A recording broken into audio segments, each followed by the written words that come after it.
morning, STL. It is the Kirk Schilling Extravaganza, at least until we find something better. That's the official name of the show. I am joined today by two fabulous, fabulous gentlemen. Of course, Papa Bear's back, so this will be much better this time than it was last week when that was just a total fiasco. I am joined by Tanner Lanham here from Cancel My Warranty LLC, and Steve, don't let him fool you, he's as vogue as can be. Steve Logue here, also in today to talk a little bit about the joy of Down syndrome. So, let's hit a few brief highlights here. We broke it last week. We broke the streak last week, Papa Bear. From the time I started this, on Tuesdays, every Wednesday until last week, it snowed in St. Louis. Oh. It was ugly weather. Last week was much different. It was a beautiful day in the neighborhood last Wednesday, so we broke that strand. Also last week, we had Casino Night with the Northwest Chamber, and that went pretty darn fabulous. I had a great time. I maxed out 3 different tables on tickets and as well won an overnight stay at one of my favorite hotels on the planet, the Holiday Inn Earth City. What's up, Fab? What's up, Susie? It worked out really, really well. Played some blackjack and kicked some butt. Now, granted, I cannot repeat that in an actual casino, so that's why I didn't do that. I'm live on my thread here, but also we're going to push this over. We want to push it over to @Ferguson USA Hot Talk Radio on Facebook. That's at FERGUSAHTR on Facebook, or www.fergusonusahottalkradio.com. Right? Papa Bear's back in the house. Papa Bear, how was Myrtle Beach? It was wonderful, except it was raining almost all the time. Well, that's not very fun. No wonder you didn't get a great tan. Kind of a rough week in a little bit of the sports world. The Blues are going back and forth. They won one, they lost one, won one, they lost one. That's all right. They're in a great place. They're still in first place. Also still in first place, even though they had a rough outing this weekend, are St. Louis Battlehawks. Caw-caw! They had a rough game on Sunday, but you know they're still tied for first place, so we're happy about that. Football's back. They're opening up seats in the upper deck for that game coming up against LA. And our buddies St. Louis FC put a hurting on the Miami FC on Saturday night. They won 4-1. My tickets, I didn't get to use them. I was in Metamora, but Mr. Berger went and used my tickets that night, and he had beautiful weather for that as well. So, let's just jump right into it. Now, Mama's not here today. She had other things to do, so current events, I'll be just clicking and popping and whatever. We'll figure that out as we go. We're going to bring in our guests here to jump in here. First off, we're going to talk to Mr. Tanner. Say hello, Tanner. Hi, everybody. That wasn't hello, Tanner. Hello, Tanner. There, that's better. No, I'm just kidding. So, Tanner, you've started this company, correct? Cancel My Warranty? Yes, I have. Okay. So, give the listeners a little background on why you started it, and then, you know, however you want to handle it. If you want to talk about what you do and why it came from, or where it came from and how you got there. Yeah, absolutely. Does that make sense? Absolutely. So I did start the business, but I was in that wonderful extended car warranty industry for about 13 years. Mm-hmm. Of that, I've seen the ins, the outs. I've been at the big bad U.S. Fidelis back in the day, as everybody likes to say. And, I've watched the rise and demise of Rome there. What I've seen from the back end is a culture that's made to keep consumer funds. And it's not just that third-party selling company that you hear on the radio or over the television, on the mail. It is in the dealer divisions as well, so at your car dealerships. But what I've found is that of all these policies that everybody continuously buys, iBiz actually puts the percentage at 47% of the U.S. buys car warranties. Oh, wow. So almost half. And of that, that's a $17 billion industry last year. And 55% roughly don't use them. And then nearly 60% of consumers are entitled to refunds back that they never see. Gotcha. So that's something I don't think until we talk, I had no idea that you actually, if you didn't use it, you got a refund. Yes, if you don't use it, you don't lose it. That's kind of crazy. So if you buy 5 years of car insurance, for example, I know you don't buy car insurance annually, but if you bought car insurance every 5 years and you got rid of the car, you traded, you sold, you would call State Farm, Allstate, and any other big name insurance company and say, hey, I don't have this anymore. What happens is consumers are purchasing additional services that are out of mind. So you think about your car insurance because you need it to drive. But if you're at your dealership and you buy a car warranty, a service contract, wheel protection, because we have salty roads, if you buy gap insurance and you get rid of your car before that gap has met its fulfillment, all of these services are entitled to prorated refunds. So whether it's 1 year left, I talked to some people that totaled their car 4 months into owning it. So that was 5 years of coverage that they had remaining. Consumers are leaving hundreds of millions of dollars on the table. Wow. So the only way that you get this is if you ask. So in the industry, what got me to start doing this is for 13 years, I was that guy. I was the one that did end up coaching and training and teaching people how to sell. But on the retention side, if I couldn't retain you as a customer and keep you on the books, it was then my job to get you off the phones. So you did hopefully receive paperwork that told you you're entitled to a refund back, and that ball was placed in your court. So if you didn't call or give any information, we didn't just jump in and say willy-nilly. Well, you didn't call them up and say, hey, oh, by the way, yeah, here's we your got a money refund back, for you know. it. Right. So what I did, I started business in October for myself, and it's on both planes. So I am trying to help educate and inform consumers, not only about the aftermarket services, because no, I am not against car warranties. I keep them on all my vehicles.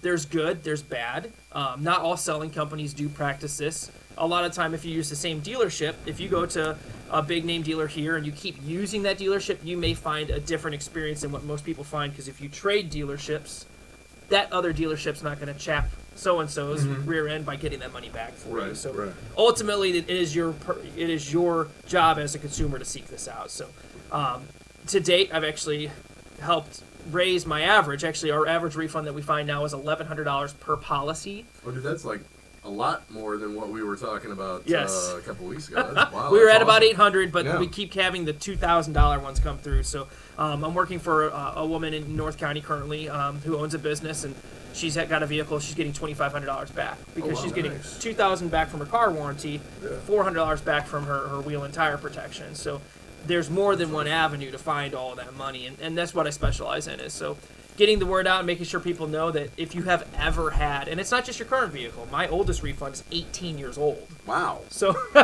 there's no statute of limitation saying, oh, well, it's ours now, we get to keep it. Oh, wow. So the dealers sit on that money, and that should sit in a fund for you to come and collect. It's like unclaimed property. If you have not gone to the state to claim your unclaimed property, it just sits with the state. So same thing with these warranties. They're not lumped into any category for the funds. So we find it, we retrieve it, and we get it back for you. Or if you want to keep it, we help educate you in what you have. Well, that's kind of amazing. I had no idea that you could go back that far. Now, we talked a little bit about this. It pretty much, if you've kept a car and you run through the whole cycle of that warranty and you have it that whole time, then that there's nothing there. Yes right? and no. So Okay. it's always worth a check. So I always say, if you've ever had any aftermarket service besides your car insurance, it's worth a phone call. I don't charge a consultation fee. So if all it is looking at your paperwork, it costs me a little bit of time, but it educates you. There are some plans from about a decade ago, when this really started gaining ground, that they wrote in terminology saying they're 100% refundable if you never used it. Gotcha. So gotcha. if you spent $2,200 on it, you rolled the dice, you probably forgot about it because it was tucked in your glove box, scrunched up with your oil changes. You could very well have 100% money back. But yes, most people that keep their cars long-term like me, unless you keep buying plans, don't have anything coming back. But 60% of consumers do. So that we want to really hit that home, because most people get in that rigorous cycle of 3 to 5 years trading that car. That's cool. What's the name of your site again? CancelMyWarranty.com. CancelMyWarranty.com. Boy, that's something. We just shared it out there on the feed here.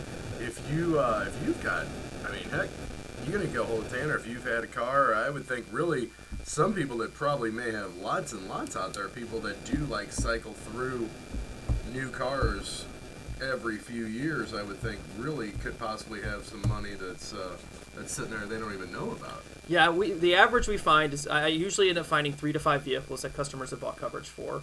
My most at this point, what really got my heart going is the elderly. You start seeing them targeted of so many practices these days. My grandparents mean the world to me. They've taught me a lot. I think I'm one of the few generations that still has manners, that is still taught to Right. as part of the upbringing. They started getting the letters themselves from the companies that I was part of, and they started seeing the sales practice, and they would call me and say, "Oh, I got this letter," and I say, "Oh, no, you don't call it," and then he ends up calling it. Mm-hmm. So what really gets me is my first customer. I had a 88 and 90-year-old couple down in Florida, and hopefully have their testimonial within the next week or so. We're going to do a big publisher clearing style house. The reason being is they have, in the past 2.5 years, spent so much money. They spent an entire amount of their annual Social Security budget in 2.5 years. So Wow, that's a lot. Yeah. I sent direct mail out. I do web. I do radio, and they got my letter and they called me. Why do I get this? And they got that because they fit a specific demographic. So I explained who I am. Take the risk of me. They have to sign the paperwork and send it back, and they did. Which that does scare me that they still even do that because they don't know me. So I call them a week later saying, Mr. and Mrs., I know you guys thought you didn't have anything, but you actually had 7 policies. Goodness And it gracious. wasn't 7 on 5 different cars like Kirk's talking about. It's 7 on one car that they bought in 2.5 years. Now, mind you, they make $15,600 a year on Social Security.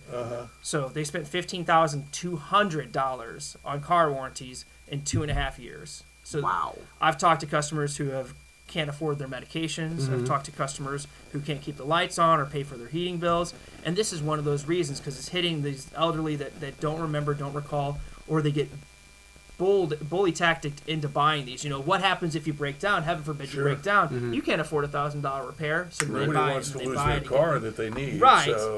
So you build that fear tactic and they support it and they forget they had one, or a lot of the paperwork looks very similar, so they end up buying a duplicate thinking it's another one, and it's not. So to point the finger at one wrongdoing company is very hard to do, but to date, of the $15,000 that they've spent, we've gotten back just over $9,000. So Well, that's awesome. we've put a lot That's back in great. their pocket. That's great.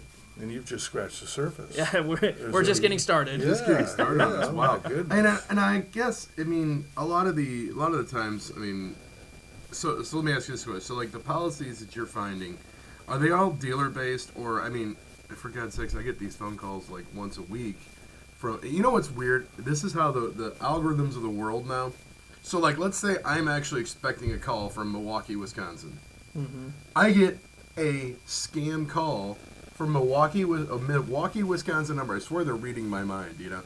But they are looking to sell you an extended warranty on your car, things of that nature. Now, is that something that if somebody, I don't want to say falls prey to, because I mean there are extended warranties out there that make sense, Right. But there's also a bunch of, I mean, do you see where there's a bunch of stuff that's like a fraudulent type of? Unscrupulous. Ooh, there's a big word. There you That's a great question. Look that one up. I get So- a quarter for that. In the realm that I've played in, Yeah.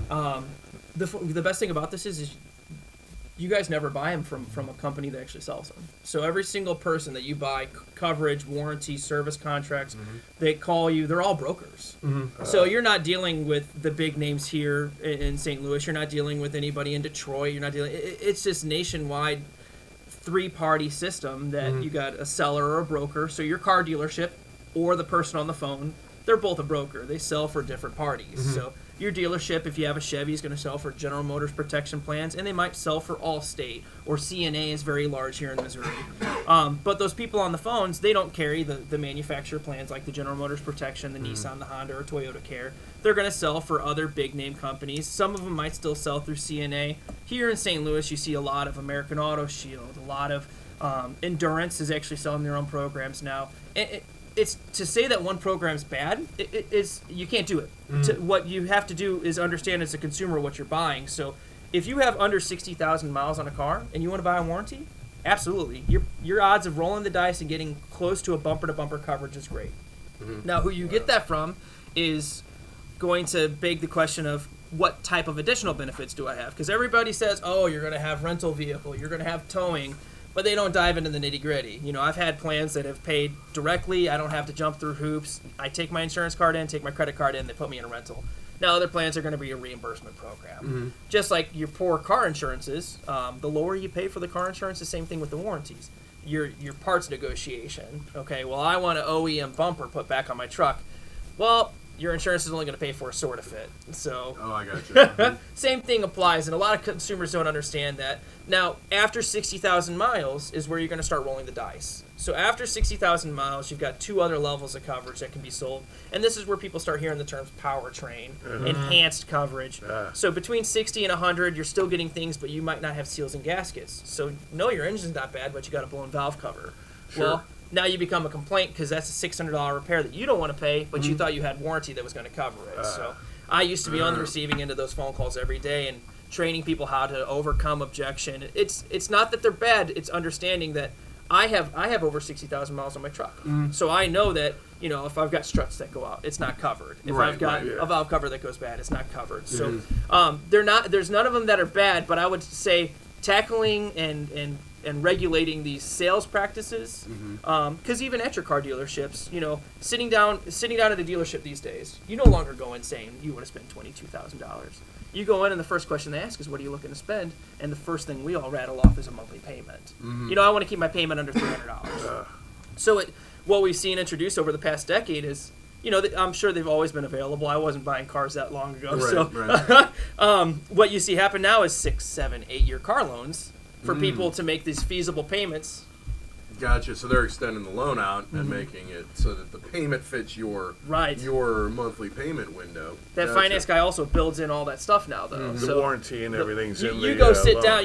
They battle you down for 2 hours. You're sitting there. Let me go see if I can make this deal. Sure, They come back in, and you're with the finance guy, and he's already got paperwork printed up. You don't know where your loan's coming from unless you ask. And my wife and I's last buying experience was awful. And if we didn't go in equipped with the knowledge that we had, we would have paid $6,000 more dollars for our purchase than what we left paying. Wow. And that included warranty, gap insurance, wheel protection, anti-theft protection.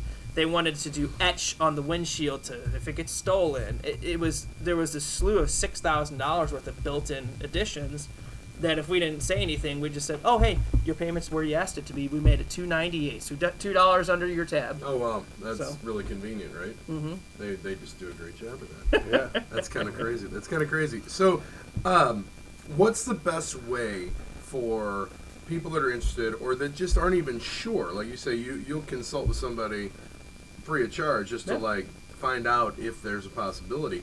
What's the best way for them to get a hold of you? Is it going through the website? Is it getting a hold of you through a number? What's the best way to... Absolutely. You can get a hold of me almost anyway. So we do have a toll-free number. It's 866-667-9908. Online at cancelmywarranty.com. We are on all social media platforms, so you can always find a link to click us there. The website will actually have a form you can fill out, which is just a basic questionnaire.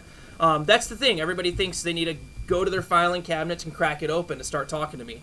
To tell you the truth, I don't take socials. I don't take credit cards. This isn't a, hey, we're going to do a consultation, I need a credit card on hold type deal.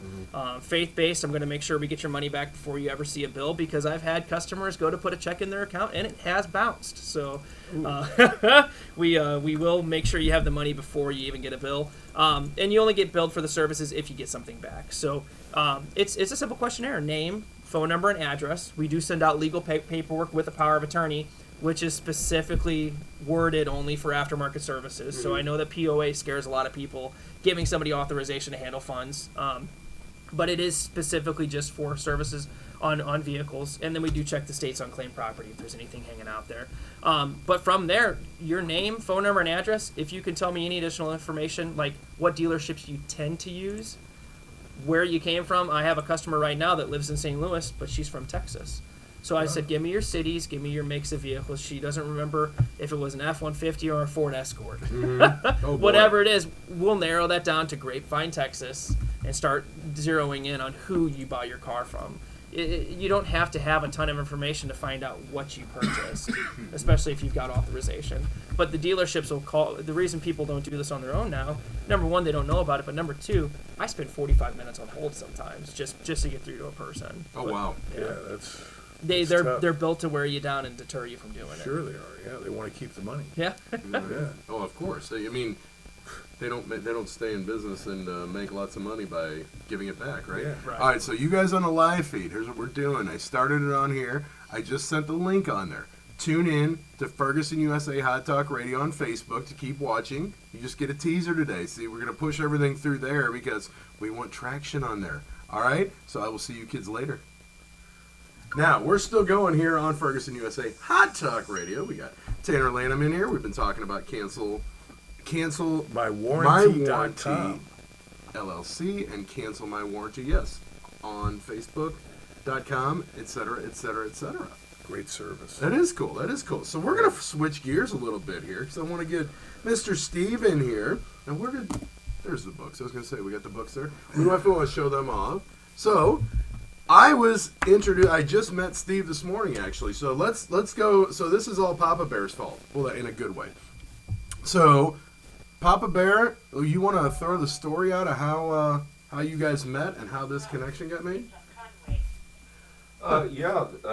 Hi, Scott Owen here. Papa Bear. Papa Bear. That's right. Basically, what we did was Steve and I met again at the National Veterans Creative Arts Festival local edition here in St. Louis, and he has a great story about his son Casey, and we just got to talking and felt that he'd be a great asset to your show there, Kirk. So anything is a great asset to my show. Trust anything me. besides you, yeah. Anything but me is an asset to the show. That is a guarantee. A guarantee. So, without further ado, Mr. Steve, welcome to the show. Well, thank you, Kurt. It's a pleasure to be here. And I want to say that my car has 288,000 miles on it. I bought it brand new for cash, and I don't think I usually get warranties because I don't want to give them any money. I want to keep my money. So, but my car's still running. That's getting your money's worth out of it. Hey, you got me beat. I think mine's only at 275. But Oh, I do have you. yeah, I think you got me beat on that. All but right. That's all right. All right. So, Steve, like I said, we just met before we started the show here. He shared with me a video that's on YouTube that you had done that for. You recorded that for the contest that Papa Bear was just talking about, right? Or was I recorded it after. I've been writing a book for 3 years because, I'm not Stephen King. And he would have written it in a couple of weeks, but it's a small book. But anyway, and then I entered a story. This is in 2018 into the National Veterans contest. And actually, it was a local contest here in St. Louis, and I was awarded first place in St. Louis for this story. And so I got a free lunch. Went down, got the free lunch, and they told me at that time that they were going to enter it into the national contest. And I forgot about it. And then in the middle of the summer, that was in like January. In the middle of the summer, they called me. I was with my son Patrick, riding on Highway 40, and they told me I won the national contest. Oh, wow. And so that's where I first met Scott in Des Moines, Iowa. I won a 5-day, all expense paid trip to Des Moines, Iowa. awesome. So thank you. Well, yeah. Des Moines. Yeah, that's still cool. It was all expenses. I usually get a laugh when I I mean, I had to digest it. Des Moines, Iowa. I had to digest that. Like, Des Moines, nothing against Des Moines. No. We were getting here. It was a nice Des Moines is a cool town. It was I like Des it was a Moines. wonderful thing. It was a wonderful thing. As a result of that, being up there, I had people begin to order my book. I'd had a website that I didn't really advertise because I hadn't finished the book. I hadn't gotten a publisher, and all I had was a manuscript, and so I didn't tell anybody about the website, and I don't know what happened or how it happened, but people found out about the website and started ordering the book. Nice. After I went to that contest. So then I went over to Earth City, and there is a publisher over there, Publisher Graphics, and I had them publish it, and then so I started sending it out after that. I think I'm actually sharing that now. I'm attempting to anyway. Let's see if I did any good. JoyDownSyndrome.com. Yeah, I think I successfully did it. joyofdownsyndrome.com. I successfully did it. Awesome. That's the website. Wow. All right, Okay. so you had told me about So let's go to a little background of why you wrote the book. Obviously, your son Casey, he's your youngest, correct? Yeah, he's my youngest. And yeah. he has Down syndrome. Yes, he does. And without going too far into depth, I'm going to actually pull that video and I'm going to share it on the feed because Okay. I watched it this morning and I was just like, I was taken aback. It's beautiful, isn't it? It's an absolutely, it's an amazing little story. But if you want to like, I've got the promo up here if you want. okay, we can roll it. Yeah, go ahead and roll the promo if you want. Okay. I have a promo. Well, yeah, There's a promo. Well, apparently, yeah. It's, Papa Bear's, he's always kicking up stuff here. He's typing over there. You know, He's considering in the 2 months that we've been doing this, 2 months now, Almost 3. almost 3. So yeah, it's we're coming up with new and fun things here. And tell me when to shut up. Shut up. Okay. Oh, okay. Hi, I'm Steve Logue, author of The Joy of Down Syndrome. 29 short stories, all true except for one, designed to educate, entertain, and tickle you. When my son Casey was born, we found out he had Down syndrome. I joined the Down Syndrome Association of Greater St. Louis, and there I met Cindy, a self-advocate who happened to have Down syndrome. And we would have lunch every 2 or 3 months, and we're having lunch. I asked her about her boyfriend. I said, "How's Sam?" She says, "Did I tell you?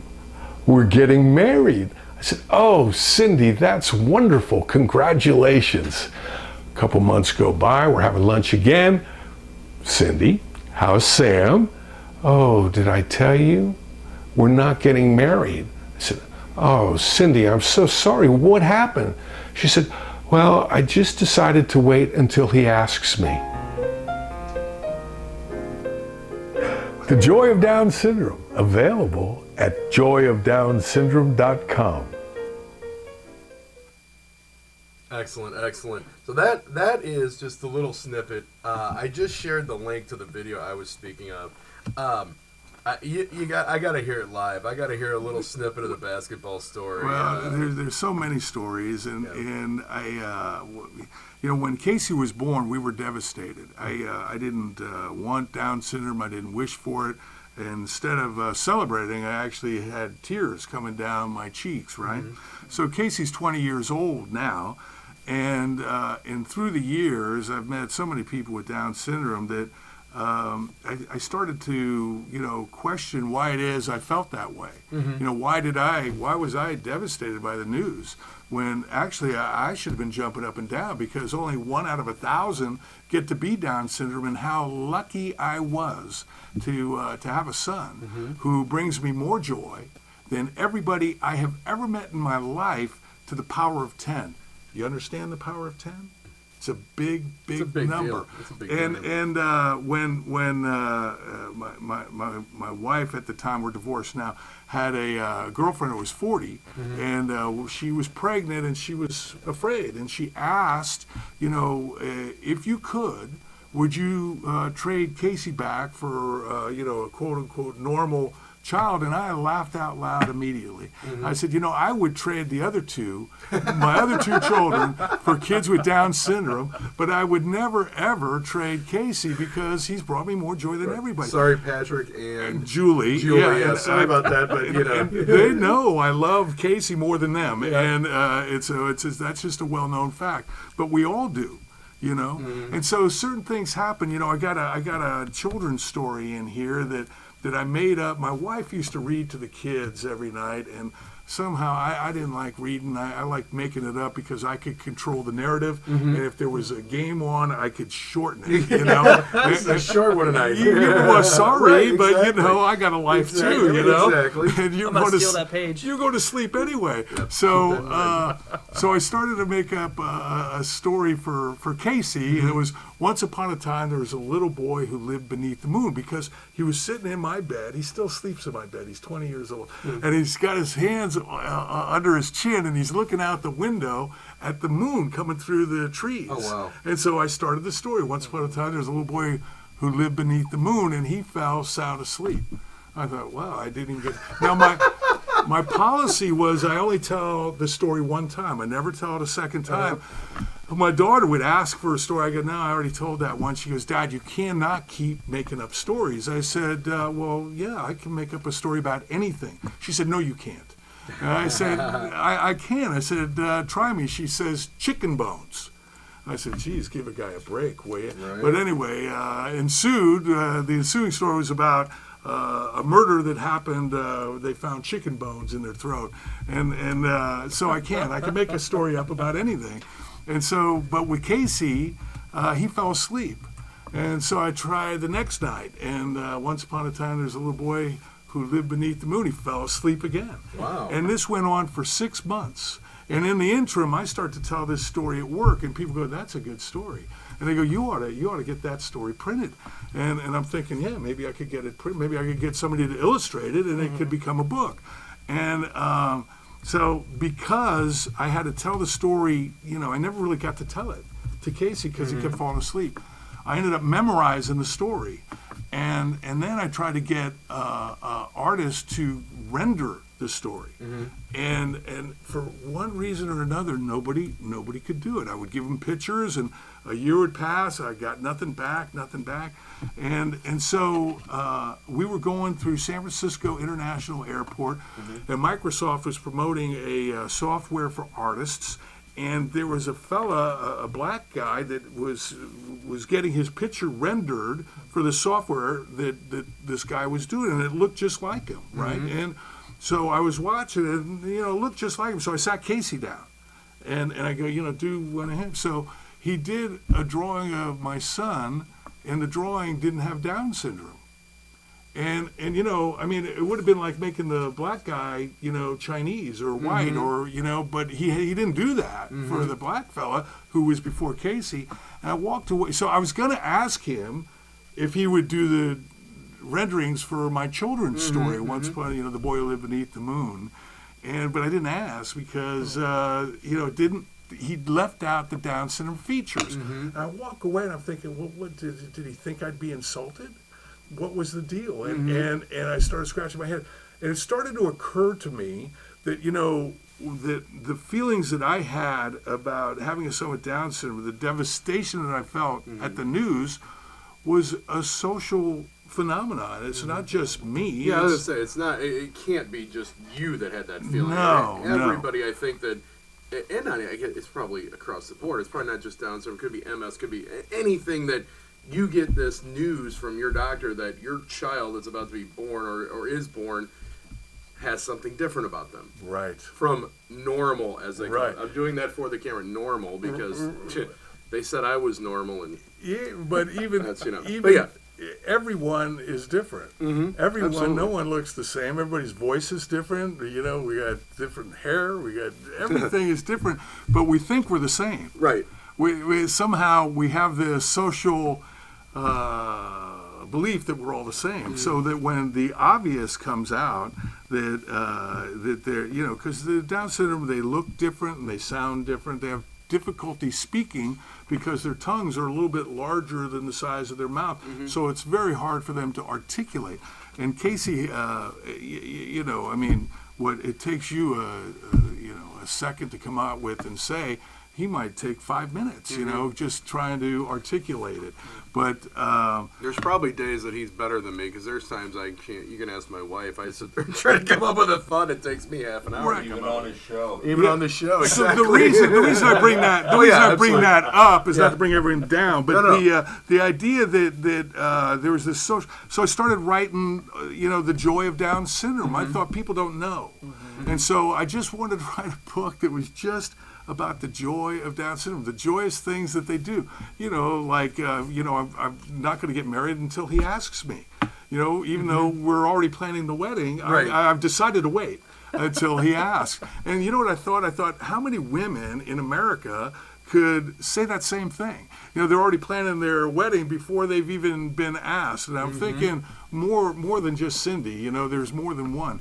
But and Casey, the basketball story is the one that you saw on the online. This is This is just spectacular. Well, his Special Olympic team, the Cardinals, were in the Special Olympics, and they were playing the Green Machine. It was in Jefferson City, and 1,200 athletes descend on Jefferson City from all over the state of Missouri. So the day and time of the teams show up, and the Green Machine, they've got two guys that are like 6'9". They are a well-oiled machine. Our tallest guy is, not 6 foot. and so, it's a classic basketball mismatch, and true to form, the Green Machine jumps out to a 12-0 lead. And Casey gets the ball at our free throw line. He shoots. He misses. Their biggest guy gets the rebound, and he turns and he looks at Casey, who stood motionless at the free throw line. You're supposed to follow your shot. Oh, yeah. But so anyway, and Casey's looking at this guy, this colossus with the basketball under his arm, his bicep like a football, and he points at Casey. And Casey, wisely, I thought, took 3 steps backwards and pointed to his chest, me? Right. And the guy nods his head, signifying that the preliminaries are over and the bout is about to begin. Right. And then he did something that I've never seen. And he passed the ball to my son in his red uniform at the free throw line. As soon as it touches his hand, he throws it up to the basket again, misses again. The big guy gets the rebound again, turns, and throws another soft pass back to Mike Casey, sitting at the free throw line. No sooner had it touched his fingertips than he tosses it up to the hoop gods, and this time the rebound goes to the other side of the rim to the Green Machine's other big guy, and I'm thinking, well, that's enough of that. But people with Down syndrome, they don't think like I do. And the Green Machine's other big man, he gets the rebound and he turns and throws a soft pass back to my son. This time, Casey catches the ball, runs up 4 steps, stops, dribbles once between the two giants, sets, and lets it fly. The ball sails up above the giants, up over the rim, down through the basket, nothing but net. Now it's 12-2. Right?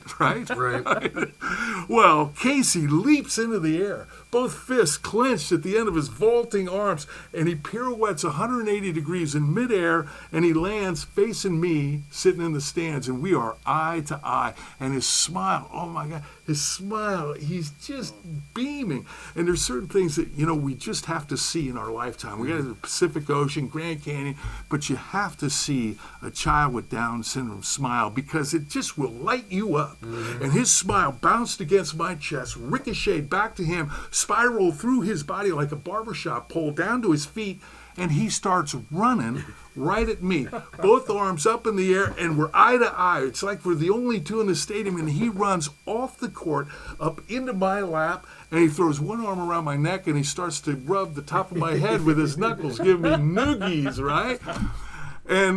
But that's not all. He's followed by the Green Machine's number 12. Now, number 12 is just a little wisp of a fella. He's got cross eyes beneath thick black-rimmed glasses. He, too, jumps onto my lap, and he starts to chant, I love you, I love you, I love you, I love you. I'm just a wash of, joy and confusion. I go, all right, fellas, back on the court. Right. Everybody's down the other end, right? And so they go running back down there, and I'm just dizzy from this, unabashed love of my son and a total stranger who I've never met before. And before you know it, they're running back to our end of the court. Casey shoots the ball from the free throw line, misses. The big guy gets the rebound again, turns, tosses it back to Casey, grabs the ball, runs up 4 steps, stops, dribbles once, sets, and lets it fly. The ball goes up over the giant, up over the rim, down through the basket. Nothing but net. One thing about Casey, if he does something once and he likes it, he's going to do it again. And he leaps into the air, pirouettes 180 degrees in midair, lands, and he's running right at me. He jumps up into the stands, into my lap, starts rubbing the top of my head with his knuckles, and he's followed by number 12. He, too, jumps into my lap, and he starts to chant, I love you, I love you, I love you, I love you, which I think is a mantra more people could adopt. That's probably very, very true. And, Casey and everybody that I've ever met with Down syndrome, they bring joy and love in ways that I could never imagine. I have played, this is true, I've played, reffed, coached 10,000 basketball games. I played last week. I'm 63 years old. Only one time have I seen such unabashed, laissez-faire competitive spirits whose personal stats and ultimate outcome are inconsequential compared to the sheer joy of play. These kids are like beaming lights of love, and they live their life like a lighthouse, guiding me back to my true self. So, next time you see a kid with Down syndrome, talk to him. Absolutely. It will make you laugh. Absolutely, absolutely. Yeah, I'm sitting there looking at that story today, and then of course I got in trouble because I was taking too long, and Jen had to get out the door, and I'm like watching this story, and I'm just like lost in it. I'm like, oh my god, it's like one of the best stories I've heard in I don't know how long. It's beautiful, yeah. It's a beautiful story. And I'm just telling you, they're the ones that actually did it. That lived it, exactly, Yeah, exactly. yeah. Yeah, that I could picture that whole thing in my mind. And I'm like, oh my god, this is so amazing. And I'm like sitting there going, every once in a while, Papa Bear does something really awesome. No, I'm just kidding. Papa Bear does awesome stuff all the time, and I'm glad that you connected this so we could get Steve on here, because that story in itself probably made my year so far. So basically, you have 2 books, right? Yes. So these are going to be backwards when I show them up to the camera, but I think Papa's been sharing the link. So we got The Boy Who Lived Beneath the Moon, Which I finally got rendered. Yeah. Finally happened this last year. Awesome. I got to get out further. There we go. Can you see It's it? probably backwards in there, but that's all right. So he shared the link on there earlier, and then so that's the children's story, and then Yes. you've got The Joy of Down Syndrome. Right. Which is anybody that is familiar with Down syndrome will Yep. love it. All you got to do is look at the pic on the back here. Yeah, I That right there. I wrote it for people who don't know anything about Down syndrome. Yeah. To clue them into the joy. Now my Up ex-father, again. Okay. my ex-father-in-law, had a squirrel in his backyard, and he trapped the squirrel, and he brought it over to Queenie Park, and he painted the tail orange with a spray paint, and he let it go in Queenie Park. And the next day, when he, got up, that same squirrel was back with an orange tail in his backyard. So Casey loves tomatoes, so every year I plant some tomatoes, and squirrels like to eat them. They don't actually eat them; they just take a bite. They're kind of a pain in the butt. they Like, just really- eat the tomato. If you're want gonna the eat it, tomato, eat it. But eat it. they don't take one bite out of the ruin it bottom for of us. it. And Ruin it for us. So I trapped him, caught him, and I didn't really know what to do. And I'm asking people, and some people said to just put it in a bathtub of water, there's a cage, and drown him. And I couldn't do that. Other people said put him in a sack, hit him with a hammer. That'll take care of it. I just couldn't. So I was thinking, they're territorial. He's going to come back. So I put the trap in the car, and I drove down Highway 40, 11 miles over the bridge to O'Fallon. And I get off the highway there, and I'm thinking, there's no way the squirrel's going to make it back through 6 lanes of traffic over the bridge. And if he tried to swim, the Missouri River, he's going to end up in New Orleans, right? And so I didn't bother painting the tail orange. I figured he wouldn't make it. And so I let him go, and he goes running off into freedom. And I put the cage back into the car, and I get back in my car, and Casey's sitting shotgun, and I start to drive. He goes, "You're going to heaven." And I said, "What?" And I'd heard him. I just didn't, it didn't register. No one had I'd never heard this before. "You're going to heaven." I said, "Why?" And before he could answer, I go, "Because I let the squirrel go?" He said, "Yes." And, I grew up Catholic. I've been to 10,000 masses. I've been on spiritual retreats. I've said rosaries. Communion. No one has ever said you're going to heaven. They've asked me, "You want to get to heaven, don't you?" Right. Or they've suggested the polar opposite as a possible resting place for my eternal soul. But only one person ever said you're going to heaven. I got to tell you, it felt great. And I always thought there was a bigger threshold to cross than letting a squirrel go. I didn't save anybody in Bangladesh. I haven't fed the poor. But that one act of kindness because of Casey, I'm going to heaven, according to Casey, I should say. And I don't think he would lie to me too much. I mean, he calls me fatso. Well, I mean, he's pretty honest. It sounds obviously. like. Well, I don't mean. This is coming from the guy. See what who's I'm saying? Never met food he didn't like over here. Of course not. Well, that's awesome. That is just amazing. So Casey's 20. So essentially, the path of your life, because honestly, I don't think it's just judging from hearing this story and everything. It's not about Casey living a fulfilled life and needing to be fulfilled. His mindset is one that he finds joy and fulfillment in life itself. The story is based, like, my heart feels filled just hearing the stories, but and I think that's the reaction of everybody when you first hear that news. It's that devastation, it's that heartbreak, that and like I think you mentioned in the video, whatever the percentages is, and we're not getting into the whole argument about abortion because that's a hot button that is just silly, that's put out by government constantly, but that there's a huge amount of parents, and when they find that information out, will have an abortion. It's 67% in the United States. Yeah, and it's not just here. It's 95% in Germany. It's 90% in Australia. 77% in France. And so and part of it is doctors, the way they learn to deal with diseases and abnormalities, and so they couch it as an abnormality of the 21st chromosome, and so the children with Down syndrome have 47 chromosomes instead of the normal amount of 46.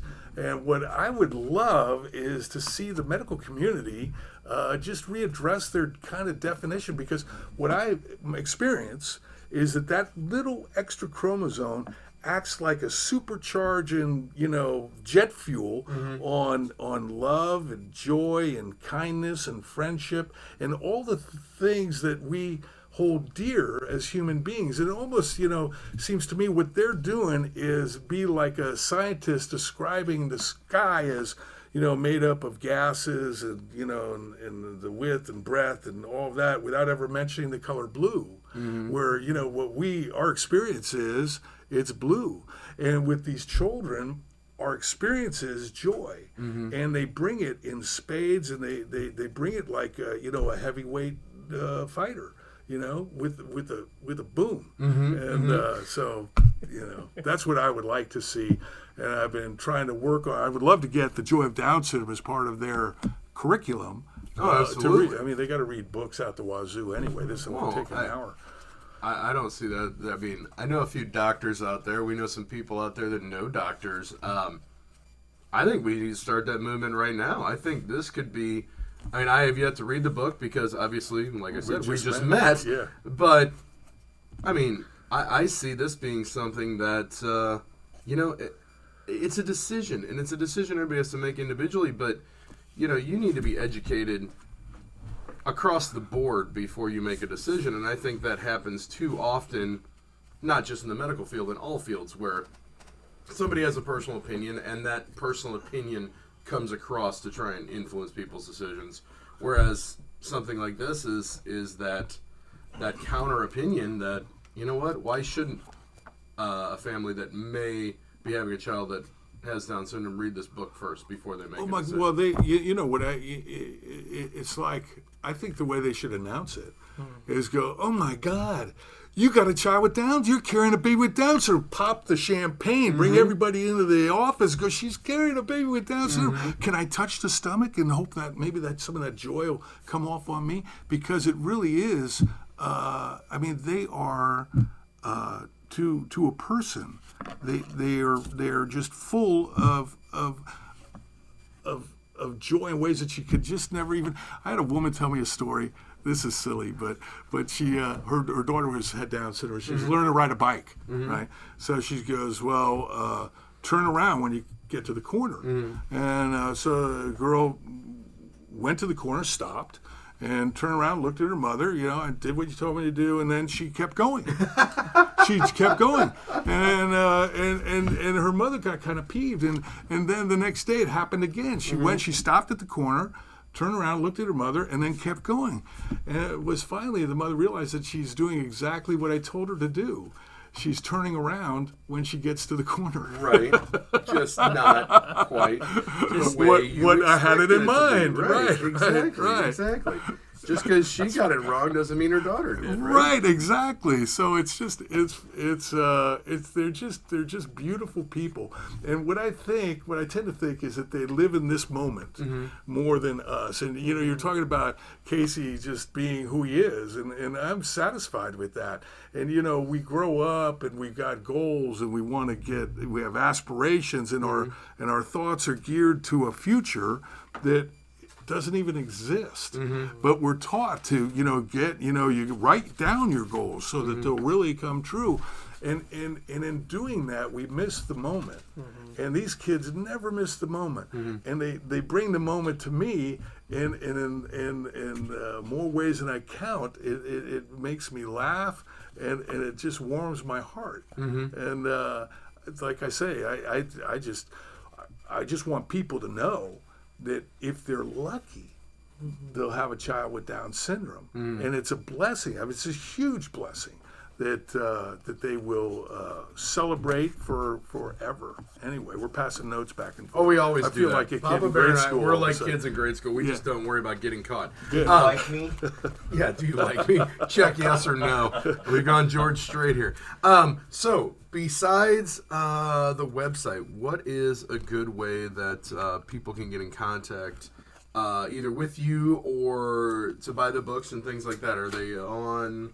It's the www.joyofdownsyndrome.com. Okay. And there's also books at Volpe Salami down on the hill. If you've ever been there, That's not there's what I needed to hear. There's a story. there's Make a pit stop. There's a story in here called Volpe Salami, and it's a good one. But so you can get it there. But other than that, call me 636-322-9500. And I'll make sure you get a I was book. slow on that here. Let me throw that in here. Oh, everybody can remember that. Yeah, sure. 322-9500, 636-322-9500. You keep doing that. That's an easy one. 636 322. 322. I don't have a 22. No, I'm just kidding. 9500. I know, mine stops at 0. Right, I don't know how I get exactly. any numbers up there. Right. Perfect. All right, I just wanted to get that shared out there as well. I tell you what, I'm just like over here beaming, just hearing these stories, and I haven't even had a chance to read the book yet. I'm just like, I don't know. I mean, it's just fabulous stories, and I'm so glad that you and Papa Bear met so that we could get this out there. Because don't forget, now here's like your guys' homework. Now, obviously, this is going to be on FergusonUSAHotTalkRadio.com as a podcast that can be downloaded and shared. Nice. There's this live feed that's going out on Facebook on Ferguson at FergUSAHTR. We talked about that. That's the And Facebook we'll be page. able to call it up there too? Yeah, you're gonna be able to pull it up there, and you can share that live feed as well. Sweet. Either way, and get that out there. Volpe Salami. That's exciting stuff right there, Volpe. Actually, there's only one book left at Volpe, so if you want that book, you better hurry. Yeah. Gotcha. Yeah. We might have to get some more down there. Yeah. You get your salami. You're on the hill. You'll gain a few pounds, and then Oh my God, it's a great place. Oh, The salami's it's fabulous. absolutely unbelievably awesome. Yeah. I'm feeling hungry now. That's kind of crazy. Oh, we have 5 minutes left. Okay, I do have to talk about one thing here real quick, because if you are in the state of Missouri, and if you are a dog nut, not a donut, a dog nut, Yes. like a lot of the people I know and people in the rescue world and things like that, there are certain communities in Missouri, state of Missouri, and across the country that have breed-specific legislation, BSL. There is a march taking place tomorrow in Jefferson City.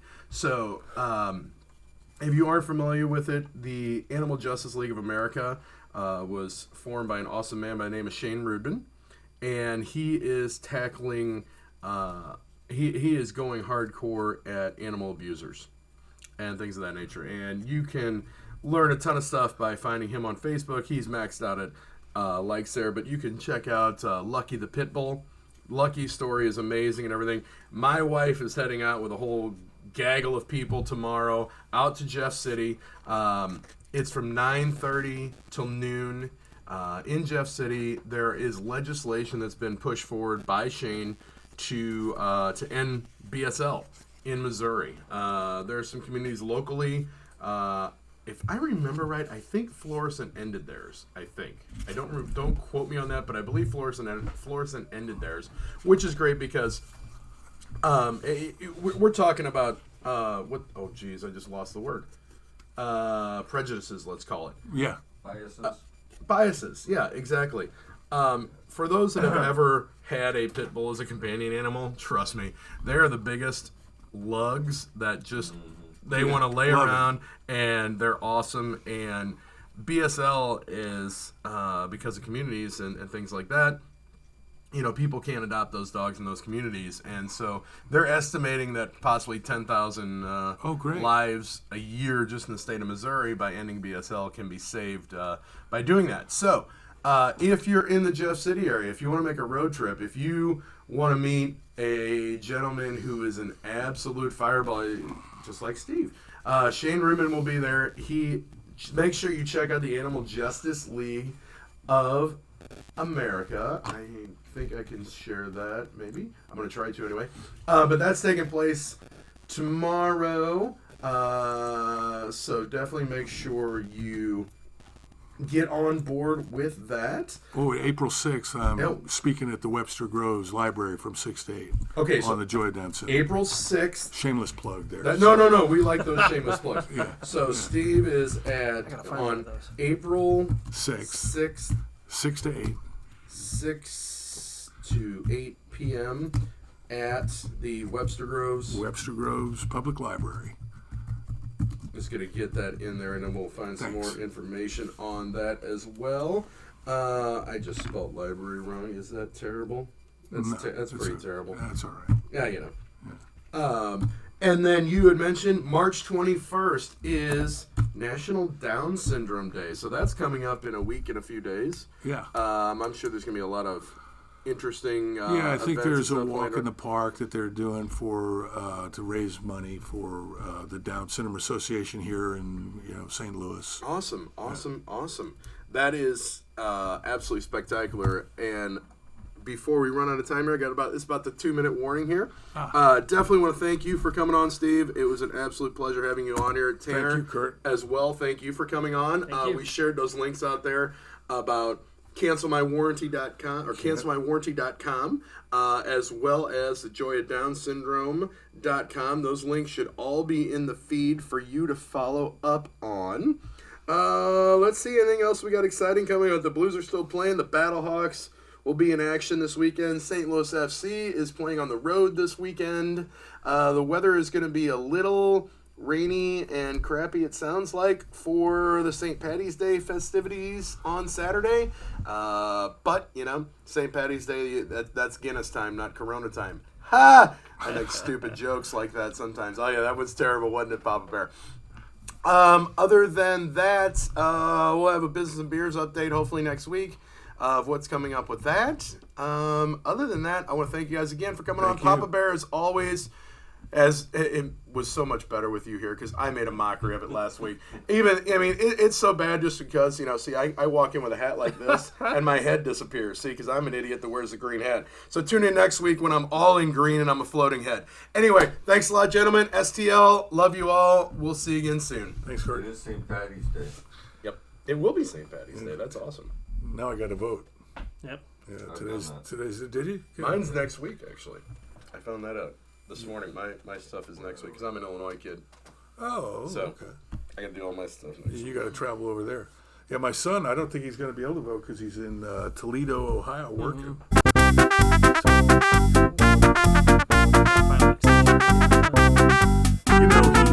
got a job on a Friday and he left on last Monday.